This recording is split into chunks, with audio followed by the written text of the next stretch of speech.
Send it. All right. Welcome to the Original Substance Podcast. I'm Brendan. Benjamin, And episode 5? I think 6. 6? 5 or 6. Somewhere up We're there. not even sure. Our heads are spinning from trying to get everything working correctly for this podcast. I mean, we hit some real friction, didn't we, Benjamin? A little bit. After 5, I think as a byproduct of our own lives kind of being busy, and in addition, I think we've hit the classic resistance point, right? The classic final boss resistance point where you start something new and you tend to kind of like want to sort of refract back to your old position in time and space, right? And so we've done like 4 or 5 episodes, and it's been like really a lot of effort to get that wherever we're at, the 5th or 6th episode, to get that put down, right? Yeah. And I think it's a good thing because it's like we're actually trying to make it better. So we're not just, we could have made another episode but not improved in any way versus like we actually made some real changes. So to make those changes happen, it had some resistance, and I think that's just signs of progress. Because we could have stayed in the living room, we could have just used the phone, we got mics, we got set up, we're making it more professional. So, yeah. Absolutely. Can you tell the viewers a little bit like what we've upgraded since our last podcast recording? For sure. Well, we were in here before, right? We had already moved. So we officially set up a recording space in the garage. We're in the garage. Okay. Got a little backdrop, got some curtains up, got a table down, 2 chairs, 2 mics, 2 phones, some extra lighting. Saul is taking command of the control center, so we got a little bit more official editing. Thanks to our control center guy, Saul. Shout out. And yeah, I think that we're probably like 50% to where we want to be. Seems like, or at least 20%. Yeah. We got enough. We're better than we were last time. And I think for starting anything, you just want to go do it however ugly it's going to be, just so you can see what's in your way. Yeah. And once you see what's in your way, you get automatic feedback every time you're doing something like new of like, oh, here's why I can't do it better. Like, here's the thing that's stopping me. I just need to go fix what's stopping me, and I'll do it a little better. And like, for whatever it is you want to go try, you don't really need much to start with. You just need to start, and then life will tell you what's preventing you from going further naturally, and then go fix it. Yeah, I gotta say, like, that's been so clutch for our progress, is like you lighting the match and being like, no, we need to film this next episode. Because I get lost in the details, right? Like, I'm a detail guy. Yeah. And I find myself like, no, we can adjust this, we can adjust that. But you're like, no, we got to do it. And, that's been so helpful and valuable because it forces you to consider what the most important things are and what you really have time to do. Because when you know that deadline's coming and it's time to start filming, okay, we got to make decisions. Which are the most important things that we're going to do, right? Yeah. Where are we going to put this effort? Like, do we have time and energy to adjust these little details, or does that need to wait for the next one? Yeah. Right? Like, it puts this deadline on your plate, and it forces you to be more efficient. So that's been really helpful, I think. Cool. In getting things pushed forward. Yeah. Yeah. And I think next time we'll have a third camera, probably. We'll have an overview camera that gives us a kind of a broader, like the full spectrum. All of us at the same time, basically. Everybody but Asau, unless he wants to be on. But one day. So far, we haven't persuaded him.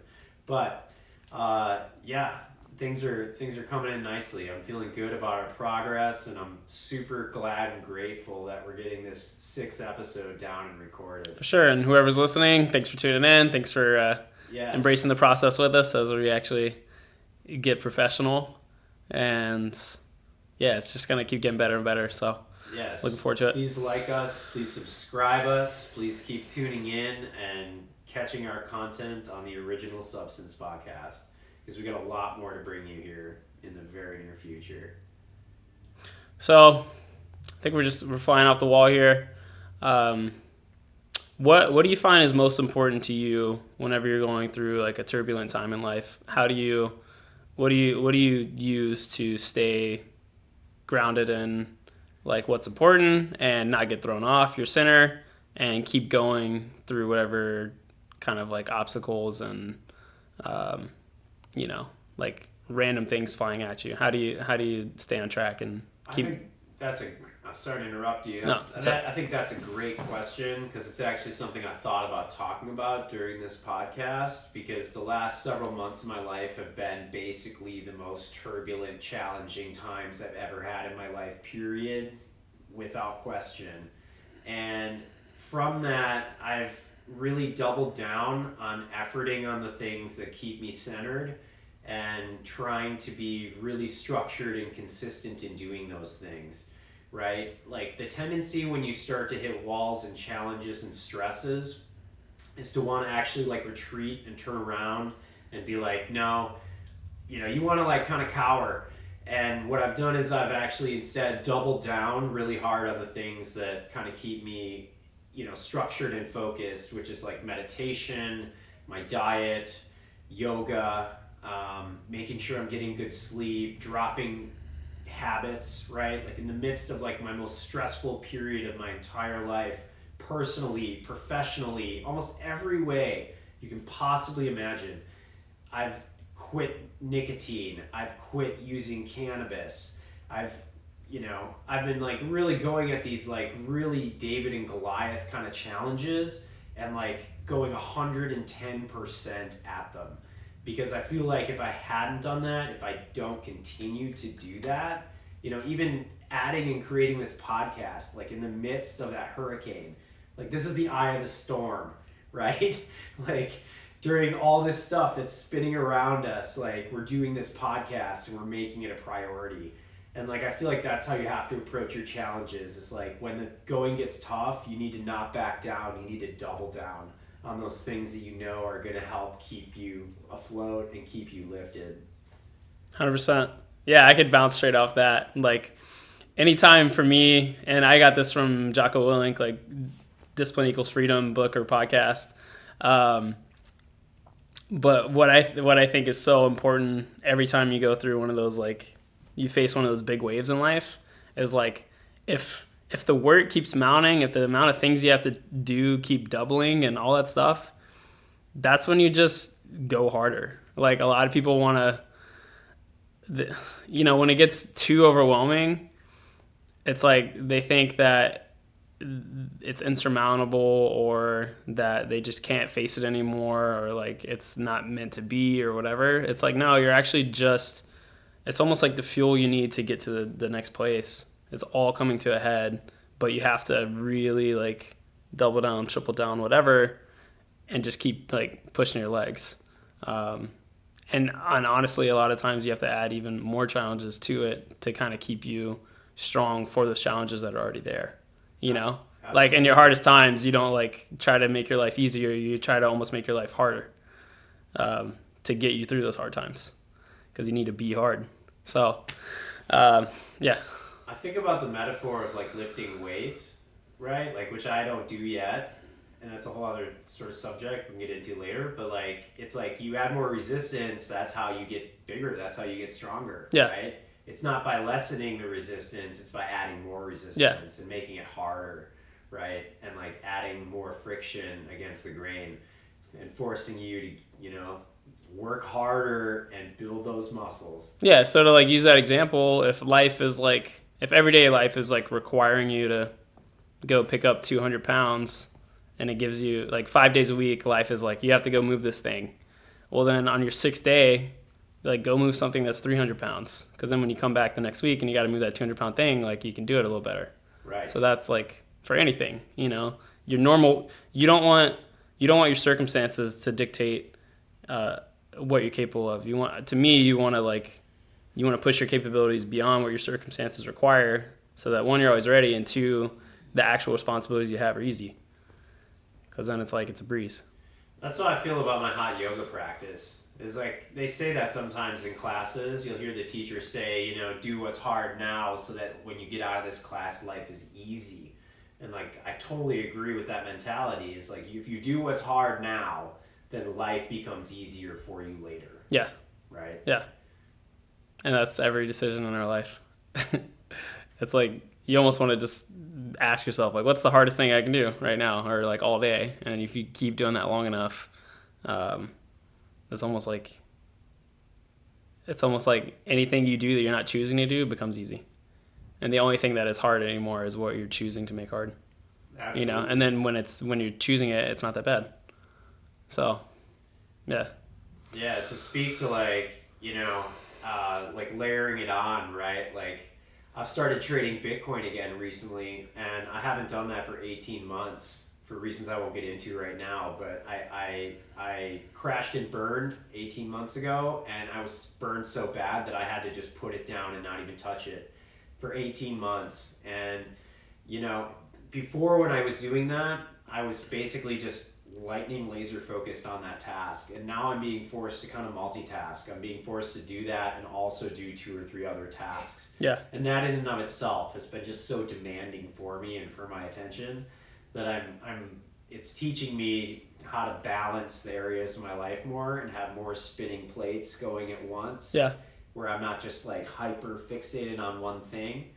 So yeah, a lot of challenge and a lot of growth taking place in my life right now, to say the very least. And I think you can probably say the same thing. Yeah.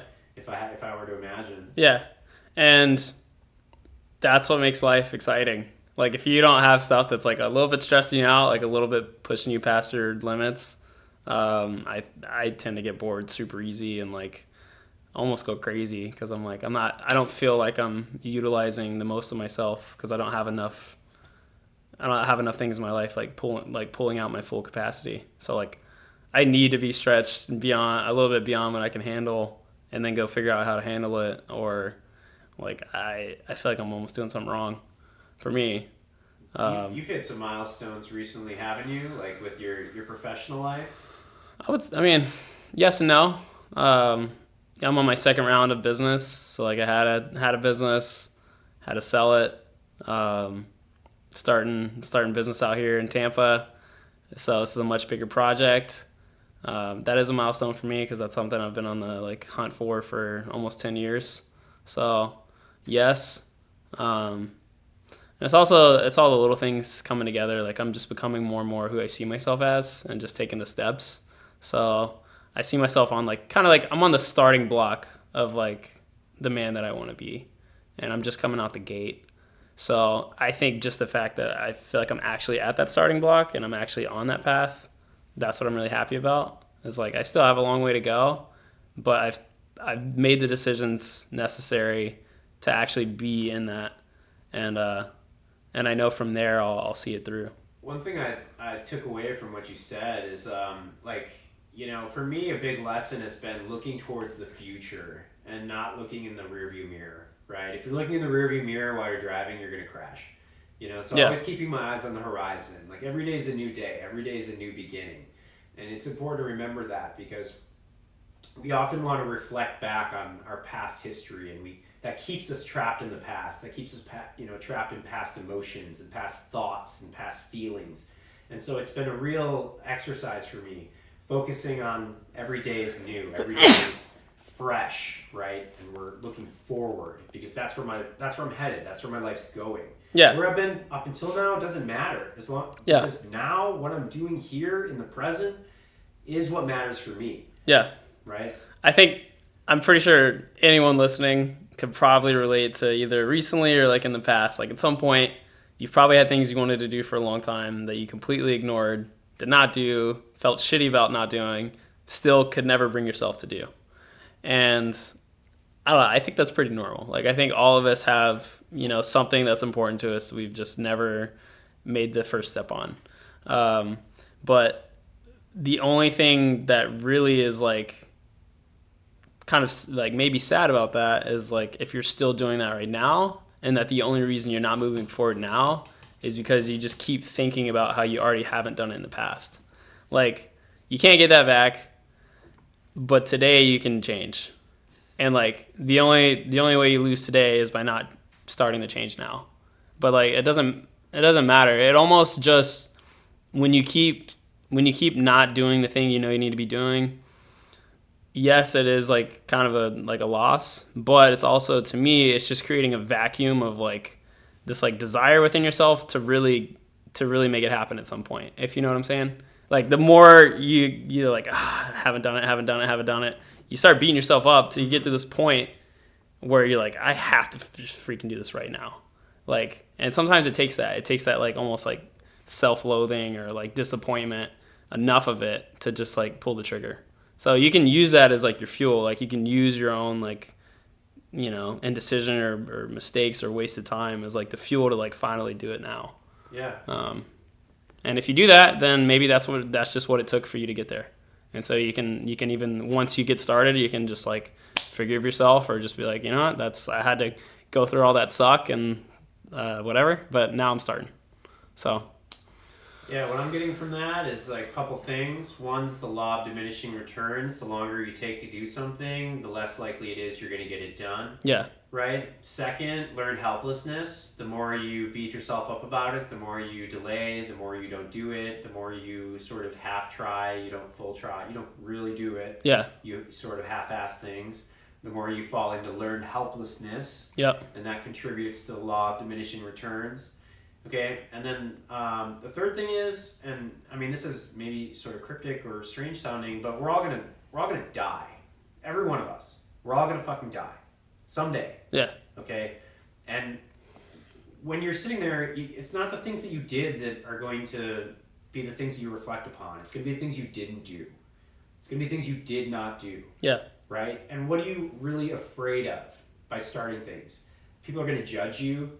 People are going to have an opinion about you. People are going to talk about you. Okay, that's going to happen anyway. Yeah. And not only that, what's the difference? The Queen of England died 3-4 months ago. How many times have you even thought about her? And this was the Queen of England. So how much do you think people are going to think about you? Little you, just sitting on this rock, spinning around in outer space, not at all. on a microphone. Not at all. So really, what are we afraid of? It's in our own head. Yeah. It's all in our own head, and so it's you that you're against. It's not them. It's not people outside of you that are holding you back. It's you. It's the voice in you that's holding you back from doing those things that you really want to get out and do.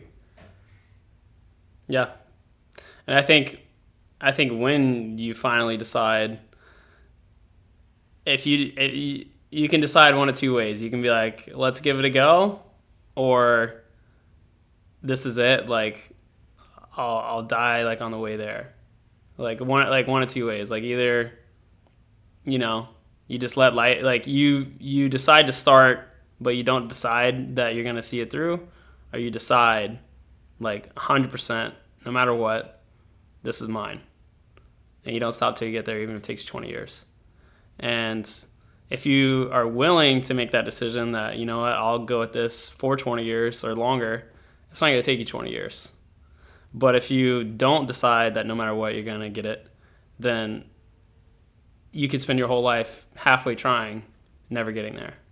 So, yes, you have to make the decision to start. You also have to make the decision to finish at the same time.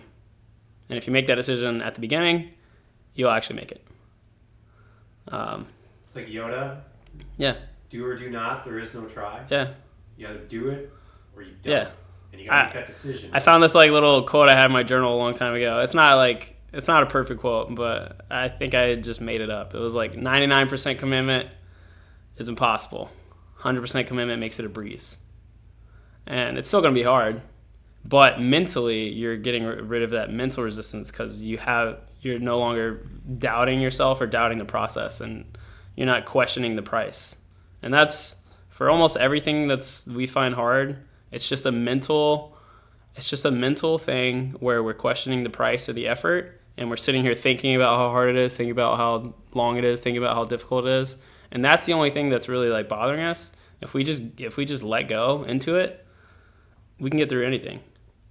It's that not completely giving yourself over to the goal that like causes all the pain, the real pain. So that's so true. Yeah, I know exactly what you're saying, and that is completely true. Yeah. So I have a question for you. Do you think that free will exists? Do you think that we have a destiny? Do you think that, things are, when you come in this world, you're born, that things are preordained? Do you think that there's a God that gives you free will? Do you think that God knows what you're going to choose before you choose it? What do you think about some of these questions? Yeah. I think free will exists. Now, when I was growing up, I grew up in a Christian home.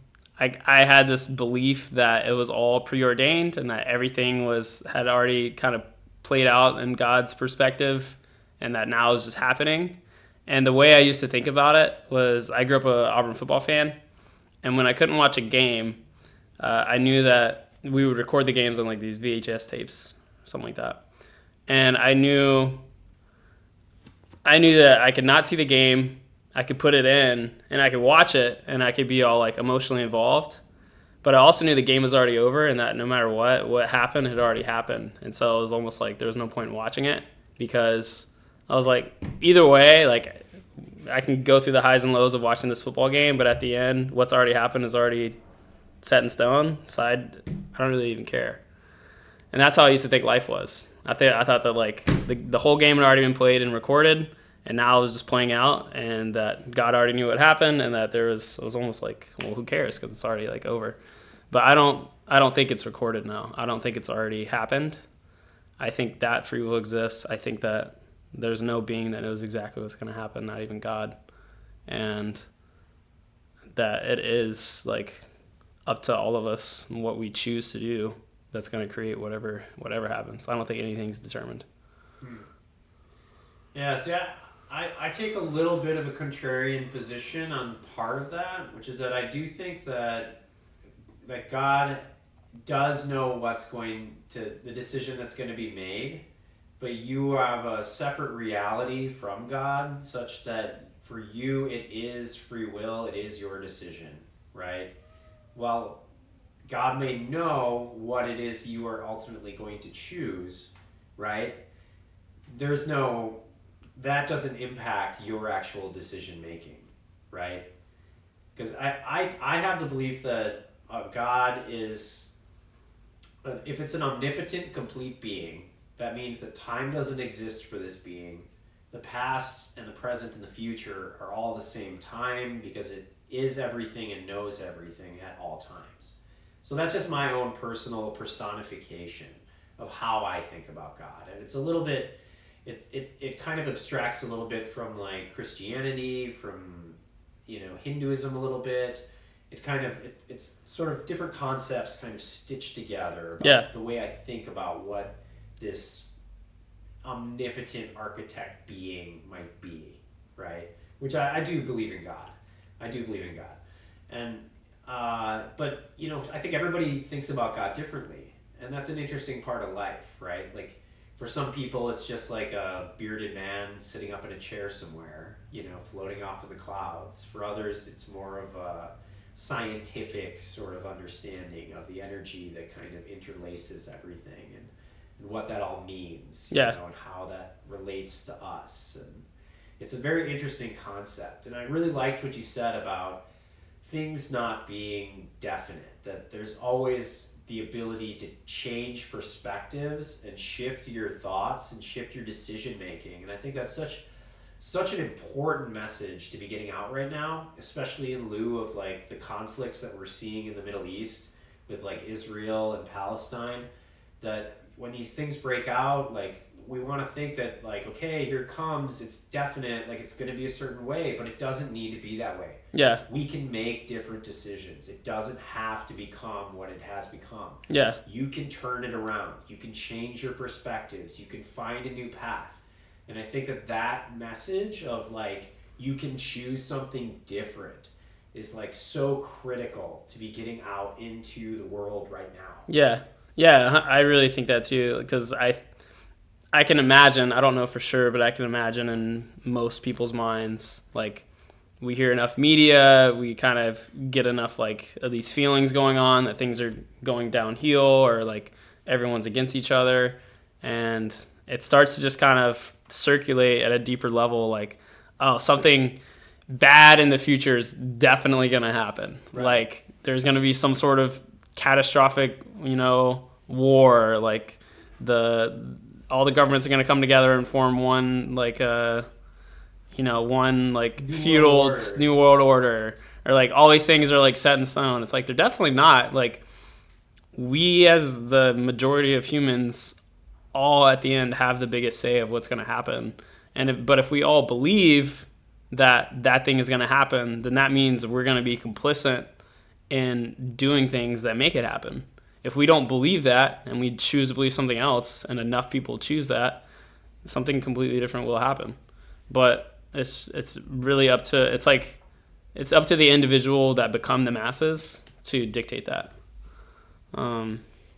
Just a little side note, because you were talking about like God. You familiar with Alan Watts?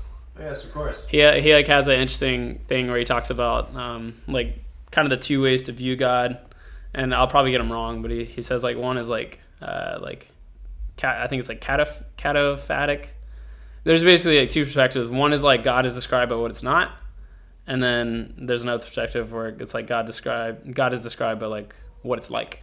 So like one of them, it might be apophatic, is like God is like the Father.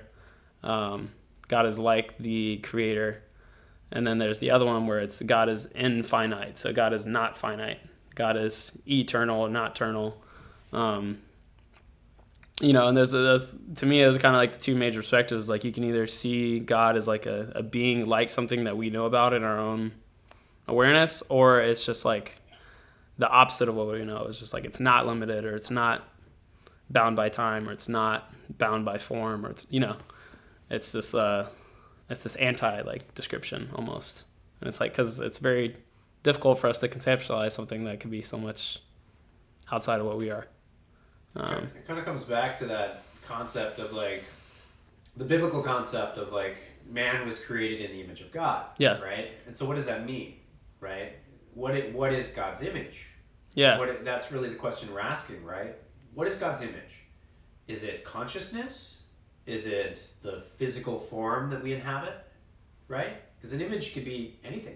Yeah, it is a really interesting to think about. It's like, does God have right? So does he have ears? Because does he hear? And yeah, where do we come when we follow I think the word is epistemology. Yeah. Which is you trace back the word image. What does that take you to? Like, what does that mean really when I say image? It was made in the image, but of course this is the translation, right? Yeah. This is translated from, I believe, Aramaic, right, or Hebrew. I should know this, but I don't know. I'm not knowing it at this moment, but it's translated, right? So made in the image of God. So maybe the word that was used before that was a little different. Yeah. Like a little slightly different connotations in the cultural context which it was written. But it's an interesting question. It is a very interesting question. Right? Very interesting question. I tend to believe that it means that human beings' consciousness, that we were made in God's image, that we have consciousness the way God has consciousness. Yeah, not exactly like we look just like him. Right. Yeah. Maybe if you met God, he would look like a human being, maybe. Yeah. But who knows? Yeah. Right? To me, it kind of wouldn't make sense, like, Yeah. because it's like, I don't know. Does he do normal human things? Does he use the bathroom and have to stay hydrated? And would he have the same? Would he have the same features as us? Because he's not like he's like golden toilet. Yeah, so like legitimately, would he look like this? Because would those things be necessary for him? Yeah. And I don't know if they would be. So I like the way I like the way Judaism describes God, and like they don't use the word like Jehovah, Yahweh, JHWH, right? Which is the way God's name is written in the Bible, like something like 100 times.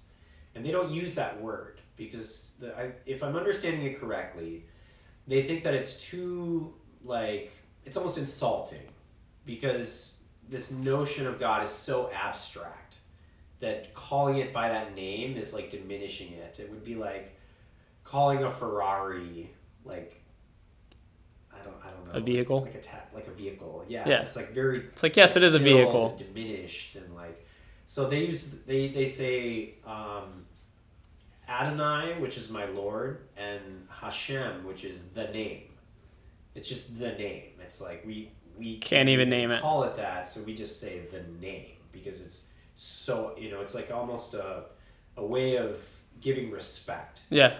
Because you're saying I'm just such a, it's humbling yourself. It's saying I'm just such a small human being that I can't even understand what, the omnipotence that you inhabit. Yeah. That I have to just say the name, like the car. Yeah. Yeah. Yeah. Something like that.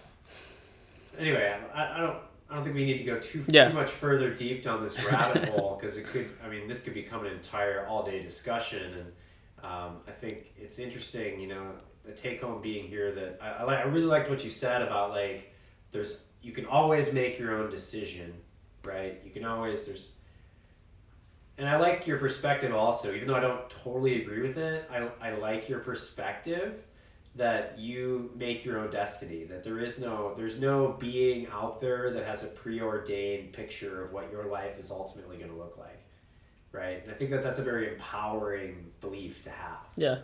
Like, it wouldn't, like, inside or outside of believing in God, I think I would believe in free will. And it wouldn't, and if I took either position that God gave us free will or we just inherently have free will because there's nothing controlling that, it wouldn't make any sense to me that it would that you would already have a preordained destiny, because how could you have a preordained destiny and have free will? I guess you can make the clause that like I knew exactly what I was getting into before I ever inhabited this body, so I chose my mission before I got here, came in and did my thing. So that's the only way I could really see it like that, is if like you chose your incarnation and you pre-chose like your mission and everything, and you're like, this is what I want to do, and like your higher self like chose that, so now you come into your body, and although you have a preordained mission, you decided it. That's the only possible way I could really see like you having free will and a preordained destiny. You brought up a great question. Something that popped in my head when you were talking is, do you think that you choose your parents? Do you think that when you're born into a life, do you think that you chose, that you were like, oh, those ones are nice? Those ones, yeah. There's nothing that I've learned. It's very hippy-dippy concept. Yeah, it definitely is. New agey, spiritually kind of people. We chose to be together. So I found my soul family. Sure. I haven't found anything that makes me believe that. I've heard the concept before. I've heard some things that sound interesting about it. I have no recollection of choosing. I don't know why I would have chosen this. I'm happy where I ended up. So, maybe, but I don't think so. Yeah. I don't think I chose it. What do you think? I don't think I chose either. I think that's like hippie fairy dust bullshit. Yeah. If I'm being honest. Yeah. I think a lot of people want to say that because it sounds kind of neat, and, like you got to kind of pick like who you're going to be. And then you're like, and that makes you like almost like a miniature god, because you controlled everything in a sense. Like it gives you this like high level of superiority almost, of like, this is all, I created all this. And it is. It's a little megalomania. Yeah. Of like, oh, I just control all this. I ordained it. Yeah. How great I am to have chosen this one. Yeah. Yeah, I don't see anything that's giving me proof. Sure. I would need someone breaking it down for me really strongly, like point by point, to really consider it. Yeah. So how many minutes in are we in this podcast? I'm just curious. 35 minutes. 35 minutes. Okay. Let's maybe shift things up a bit. Yeah. I was talking a little before the podcast started about one of my favorite meme videos, which I don't think either one of you have heard yet. You guys want to hear it? Let's do it. Okay, so if you can, pull up YouTube, and what we want to pull up is Back It Up Terry, which is one of my personal favorite meme videos on the internet, of which there are many. There are many. I got on the internet at about the age of 10 or 11. At that time, AOL was a big thing, and people would get in AOL chat rooms, and people would say Car come ASL. two different If ways. you know what that means, you're old. It means age, sex, location. Who are you? Where are you from? And how old are you? And this was like an identifier, and people would be like, "Who are you?" Tommy, 12, Nebraska. Yeah, literally. Man. Yeah. And I've never heard of that. That's funny. Yeah, I so didn't know I've about been, I've been going at internet memes for a long time. that. This is know? one of the best. Yeah, I got a real catalog up in this brain of mine. I think we all do. So how we doing on the back it up, Terry? Let me put it here. Just 1 second. Yeah, I guess we have to be cognizant of like these chords. Oh yeah, this dog was being. Dude, maybe we plug the projector in and we just, Let me put the video here. That'd be cool. because we got a I didn't think projector. about that, but that'd be the move. We need a white curtain or Yeah. Hold his hand, Yeah. Chico. maybe not a black curtain. I'm looking at the video here right now. Hey, hold What? on, hold That might be a move. on. 2 cars come. Alright, so because you can't see it, Yeah. I'll describe it. So there's Yeah, two two cars come African two American different ways. guys, and they're lighting some fireworks. And Terry is the older man, and he's in a wheelchair, and the younger man, he's helping him like light the fireworks. Bag And up, Terry's, like, real close bag to up, the Terry. Yeah. Put it in reverse, Terry. Put it in reverse. Oh, Lord. fireworks Okay. start going off, and Terry in the wheelchair Oh, is Steve. like right next to him. What you doing, Terry?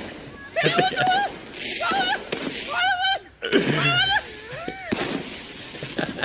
That sounds so bad.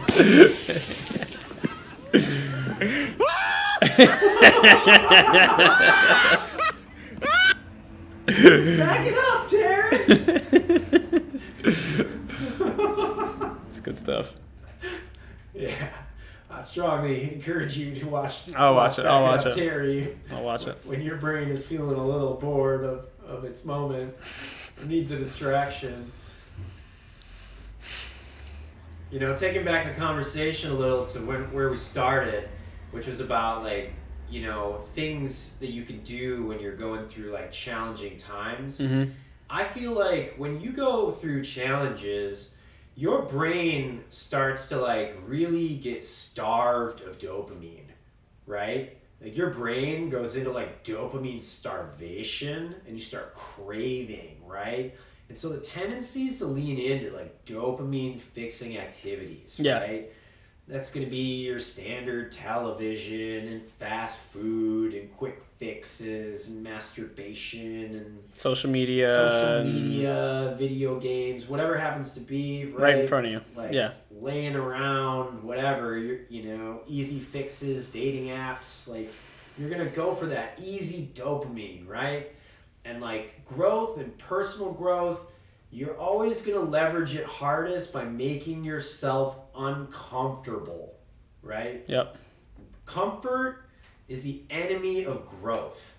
And when you start to drift into like dopamine fixing activities, if you can find the awareness to see yourself doing that and instead derail it Yep. by making yourself uncomfortable. Yep. And what that is in the short term, you're going to be more uncomfortable because you're not going to have that quick fix dopamine shit. Yep. You're still in your city situation. You You're still want it, you're but with now the you're pain. replacing You're the with the pain. the distraction for more pain. But Yeah. you are uncomfortable.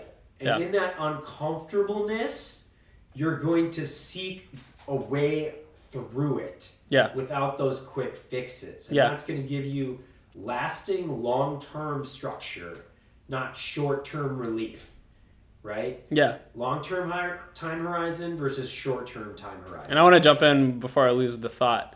If you really want to succeed at anything, you have to change what you do at a systems level.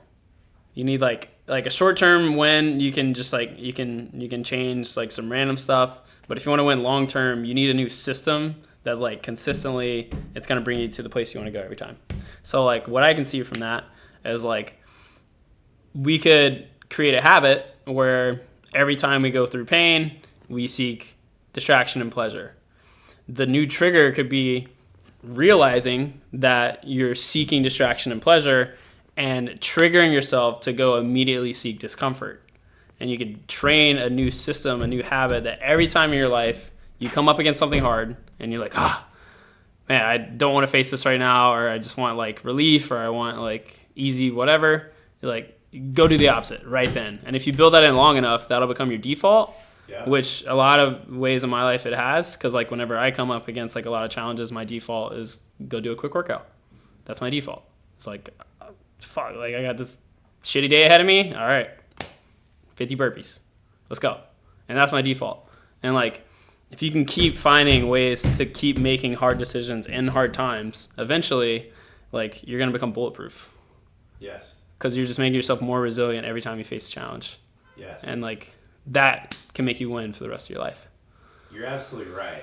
Like and the way your brain creates actions, choices, decisions, thoughts, it's like the way when it rains, the water trickles down a mountainside and carves out rivers and streams. And that's exactly how your brain functions. And when you are making that against the resistance decision over and over again, those neurological connections in your brain become strengthened physically. Yep. Actually reroute and physically carve out and make that the default path. Yep. So when that rain comes again, that hard thing happens, it literally goes That's into where it just that starts going. stream of the correct way to go. Yep. Not down that crappy stream that's going to take you into a toxic waste dump. It takes you into the beautiful, flowing, rushing river of life. It's an amazing way to say that. Thank I you. love the metaphor. Yeah. That's awesome. Yeah, that's like perfect metaphor. I remember it. I think about it Yeah. often. I remember that metaphor. I don't remember where I first learned that. Yeah, that's beautiful. It might have been in one of my plant medicine ceremonies, but when I remember when I saw it and I realized that it was true, like I never forgot it. It reminded me, okay, this is, if I keep doing this, eventually it'll carve it out. It'll carve it out. I won't have to work as hard to maintain it. You know, there's different ways of thinking about these, right? Like you think about it from a philosophical perspective. You can think about it from a scientific perspective. Yeah. You know, but when you look at it, they all say the same thing. They say you continue to make the good habits. Yeah. They become permanent structures in your life. And I think that's we're all a slave to our habits. We just have the ability to choose our habits. 100%. Eventually, those are. They say your habits like start as, it's like they start as strings that turn into like the strongest chains. Like they're gonna start off very light, but the more you do them, the more they become like anchors that you can't change. And so you can choose while they're light what they become. When they're heavy enough, you can't change them anymore, and you can't get rid of them. Yeah. So it's like start now while you still have the adaptability to change it. And you're gonna have weak moments. Like to speak to that, like when I quit nicotine, right? I quit using vapes. I was on tablets for a bit, then I quit vapes after that. You know, I was kind of switching things around. And I kind of relapsed. Like after I'd quit, like the weeks following, I sort of relapsed a little bit. And I was doing a little bit of smoking. I was smoking cigarettes like here and there. I was under tremendous pressure, stress-wise, like tremendous pressure. And I found myself like reaching to this old habit that I thought I had already shed and was done with. And that's okay. I'm now back to completely off, and I've been off for like maybe 2 weeks now. And that feels great, you know? Like it feels great to be like, okay, I'm finally done. Like it's finally finished, you know? But like sometimes, we're all human, you know? Yeah. We're all gonna have weak moments. Yeah. And we all have old programming that sometimes fires up and is like, no, dopamine, fuck you, .exe. Yeah. You know? It's really, it's never about, I won't say never. It's rarely about never messing up. It's just getting better at redirecting it as soon as you mess up. So you can, you know, your normal pattern before you kind of got better at something is like you mess up every single day, and then like maybe you make a big change and you mess up once every 5 days. But what happens is like when you mess up, typically you go down a spiral again of like, oh, this is who I am, this is what I do, and you start doing it every day again. But like the key is like to just mess up, you know, less and less. So like when you mess up once, you immediately stop it right then. You go back to your correct path versus like you mess up once and then you let that make you mess up again and mess up again and mess up again. And then 5 times in, you're like, I really need to change this.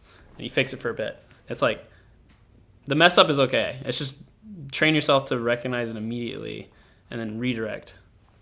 And like, Honestly, you've been such a powerful example for me of consistency, of just being so consistent about your effort and doing things when it's convenient, when it's inconvenient. You know, it's. it just Yeah. We might need to grab it out here because. Oh, we got a cord issue. That's okay. You know, I'm gonna get up and adjust it just so we can finish this up. but yeah, let's wrap it. Yeah, I was about to wrap it up too. Just wrap up some parts of it. Yeah, something about this cord is just.